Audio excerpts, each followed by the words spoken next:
Hello survivors and welcome to another Walking Dead Road to Survival video, and in this video we're going to be taking a first look at Gold Mythic Sawyer, who is going to be an event character coming to RTS. More details to follow on the event that he's going to be involved in, but visually you can see we have seen Sawyer in the past, and this guy kind of looks like both of them. We have had a fast version with like the meat hooks and stuff, and more of a slaughterer version of Sawyer.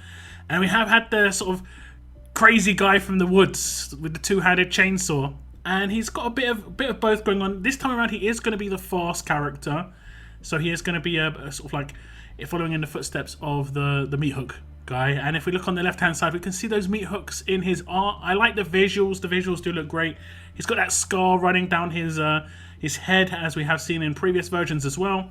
I always think that Sawyer is like one of the cooler looking characters. He is an RTS original character as well, just worth noting. If we look at the stats as a level 720 limit break 3 character, he has got 15,428 attack, 20,570 defense, and 15,428 HP. He is fast, like I said before. He is considered a tank, a mythic character of course, and he is going to be another member of the Road to Survival Allegiance. So I think the Road to Survival Allegiance now has probably the most characters in it.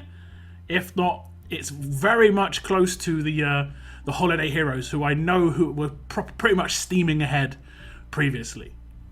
Now first up, we'll look at Sawyer's Adrenaline Rush, and it is called Powerful Brawn. It is a 66 AP cost rush. Up to 2 enemies get minus 50% attack for 2 turns.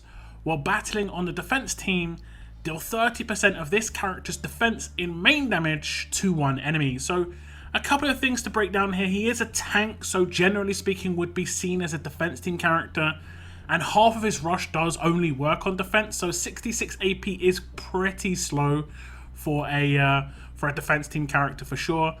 Up to 2 enemies getting minus 50% attack for 2 turns is pretty decent. That is actually a pretty nasty debuff if he manages to get that off on characters.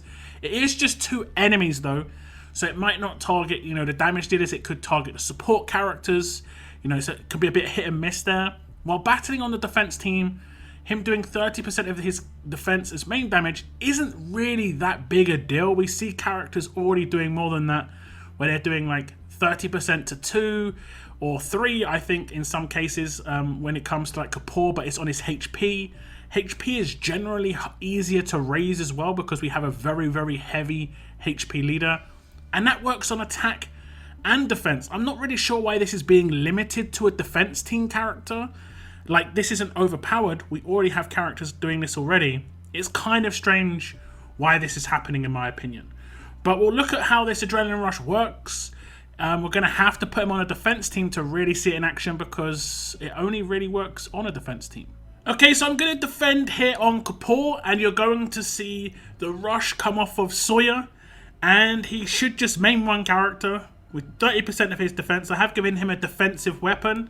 We just defend 30% of his defense, and he is going to do 15k damage. 30% of his defense is apparently 15k in this case, so it's kind of reasonable. You can see it's random who the characters are going to be who get a minus 50% attack. Now main damage is of course unhealable, and it is pretty powerful, but I'm still kind of unsure why it's being limited to defense team only. We'll see if any other parts of his kit make more sense when it comes to that.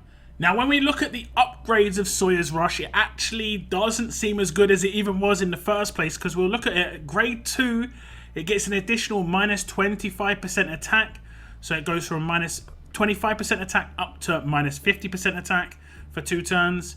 At grade 4 it gets 15% defense as main, so it goes from 15% up to 30%.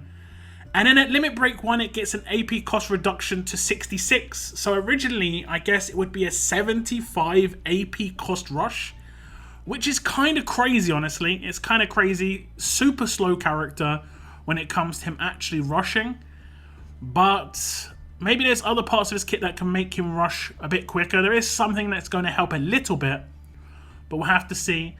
But so far, I don't think the rush is really the standout point on this character. It's going to be nice when it goes off. It's going to be doing a little bit of damage reduction, But I'm still question marks over why that's being limited to a defense team if it's going to be that low amount of damage. If it was like 50% of his defense to one character, I would be like, okay, that makes sense. You could really maybe potentially like get this character rushing quick because he's a fast character. You could get some AP weapons where he'd rush really quickly on an attack team. But it isn't that high. It isn't that high. 30% isn't really that high. We've seen plenty of characters right now already that have 30%, like I say. So a bit strange, but let's get on and see the rest of his kit. Next up is going to be his signature move. It is called Reduce Advantage. It has got an initial cooldown of turn 1, which is good because he needs that AP. Cooldown of 3 turns. Number of uses unlimited. A line of enemies get minus 40% attack for 2 turns. Remove all positive effects from those enemies. This is actually pretty nice when it comes to both the attack down and the positive effects being removed. When the Mythic era first came around, we did see quite a few characters have the removing positive effects. I think it was like Magna and Beta, but like these characters were just never used because it was so hard to get them, and by the time people did, they already had better teams. It was just as simple as that. It is turn 1 as well, so it's going to go off straight away. He'll get 35 AP from doing this. Means he needs 31 more AP to actually get his rush. Like I say, he has got something else in his kit to get a bit of AP, but he may need an AP on attack weapon, which is very bad for a defense team character, generally speaking. But I don't mind this too much. It doesn't do any damage. It doesn't do any maim or anything. So it is a bit weird that the only sort of damage output seemingly that he's got is on his rush, and it isn't really that big a deal. So I'm not really sure what's going on when it comes to the power of this character. We'll have to see when it comes to his passives, but I'll just show you this signature move, and I can do it on an attack team because this does work on an attack team when it comes to testing. Okay, so in this test, I'm just going to use it against the top line. You can see there's 2 positive buffs on both of those characters. Those are no way to be defense downs. Against Ezekiel leads, you know how it works. We use it against those characters. They lose those buffs. We also lost a bleed resist, and now they gain 40% attack down. This is going to be obviously used on a defense team because Sawyer can realistically only be used on a defense team seemingly.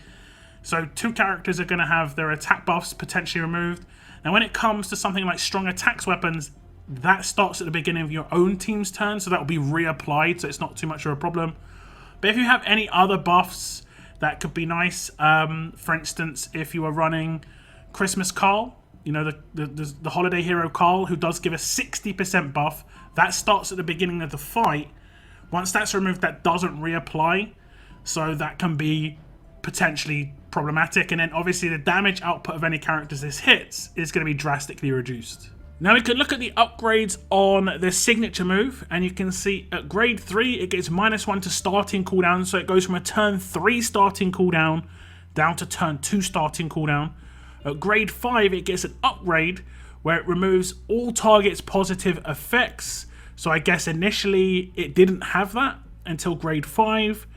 And then at limit break 2 it gets -1 to starting cooldown again, and it goes from turn 2 to turn 1. I'd say that's quite important for the mixture of things, AP gain, and actually to get some dirty stuff off on this character because his rush is quite slow.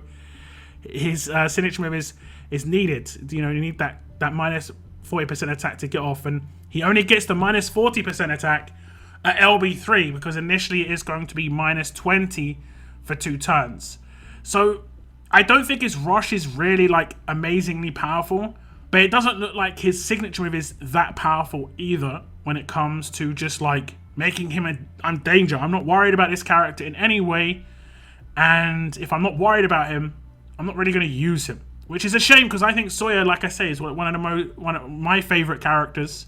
I know a lot of people think Sawyer's kind of cool, so it's a shame that he's just not really doing much by the looks of things. Unless his passives really save the day, I'm not so sure about this character so far.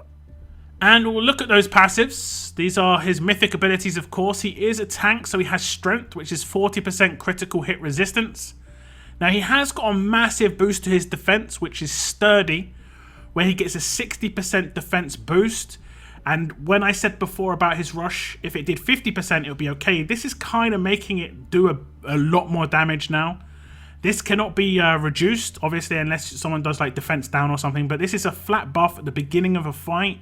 It will multiply with his weapon, and it will multiply with any leader skills. It does make the damage output of his Adrenaline Rush much higher. Next one is Ongoing Demise. When this character kills a target, 100% chance to get 100% AP. So this is just basically spelling out for me, you've got to go all in on defense to be able to one-shot characters with his rush. And then when he one-shots a character with his rush, he can just keep one-shotting characters with his rush. That's pretty much what I'm seeing with this. He has to go all in on it. Otherwise, he's not going to do much, to be honest. The last one is called Butcher's Presence. At the start of each turn, 80% chance to taunt a single enemy for 2 turns. Now, this is going to make up for that lack of AP cost. You know, 55 AP is quite important for defense team characters. But if he's consistently taunting characters onto himself with that mythic ability, that means he's going to gain an extra 5 AP per turn on the first turn. And then on the second turn, he'll potentially gain 10 because it'll be, you know, it could stack if 2 characters get taunted at the same time. It's interesting. It's really kind of like a character that potentially could be dangerous. But like I say, you have to go all in on that defense. It's not like it's going to be hard to get a defense rating because 60% defense boost from Sturdy is kind of crazy. We've seen in the past, Andre does 45% defense to tough characters, and that gets kind of nutty levels. This is going to be something different. If he was a tough character, and this would stack with on, no, that would have been absolutely crazy. But we'll see what sort of defense numbers you can get just off of base. This is before he gets into like lieutenant levels and stuff like that. Okay, so if we put him in a team with Ezekiel as a leader, he has got a 45% defense weapon. I think most people should be able to get a 45% defense weapon. You can obviously get higher, but 45% defense weapon, so you can see his defense goes up to 61k with the multiplications between his weapon, Zeke's leader skill, his passive, and his base defense. Obviously, he could have the lieutenant's levels coming next, and then his combat mods as well. And when it comes to Andre, I have managed to get characters up to like 85k defense before, but you sacrifice a lot of HP in those situations. So you've got to kind of find a sweet spot here. It kind of reminds me of maybe like a bide character. We have to find a sweet amount of HP so that you're doing enough bide, but you're also not, you know, able to be one shot at the same time. So it's going to be kind of the same sort of balancing act here, because he's going to be susceptible to things like burn, bleed, and maim himself. So you've got to be balancing it correctly. Now I'm going to just put these 2 on a defense team, and then I'm going to hit the defense action with my team. I want to see how naturally he gains AP. I want to see, you know, how it works when it comes to him gaining AP. And I'm going to give him a non-AP on attack weapon just to see if he can get away with not having one. Now I'm just going to hit the defend action on all my characters. We're just trying to see the AP gain here of Sawyer. And he should get 35 AP from his signature move. Is he going to taunt somebody? He does. And he should have enough AP now to have a natural turn 3 rush. Let's see. Does he get enough AP from his basic attack on the next turn? He does. He does indeed. And he could have taunted 2 characters in that situation. Now, how much damage is he going to be doing here? And this is with 60k defense. He's going to do the rush, and he's going to do 18k. Now, he needs to do a lot more, obviously, but because he did get the kill, he gets his rush again. So this is why I say you have to get his defense up crazy high so that he can just go around one-shotting characters. He's got decent potential, but it's fully reliant on him getting takedowns. If he doesn't get takedowns, then there's a lot of problems, basically.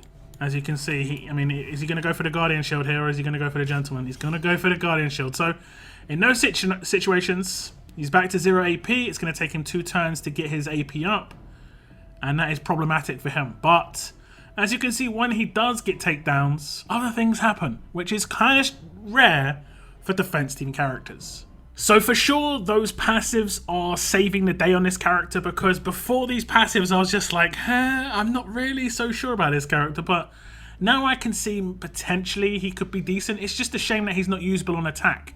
That would have been really good fun to have him usable on attack. It's not like he's crazy OP. It's going to take you 5 turns to one-shot 5 characters, and then it's going to take you, what, 2 or 3 turns to get enough AP. So, I don't know. It's a shame, but it is what it is. If we look at the upgrades, you can see at grade 1, he gets the first 20% defense bonus just from Sturdy. And then at grade 2, he gets the critical hit resistance. And at grade 3, he gets a 40% defense bonus. So even at lower grades, if you only get him to like grade 5 or limit break 1, he's still going to have a big defense boost. Even if he's not going to be one-shotting characters potentially, he's still going to be okay to use on a defense team because he's going to be quite tanky.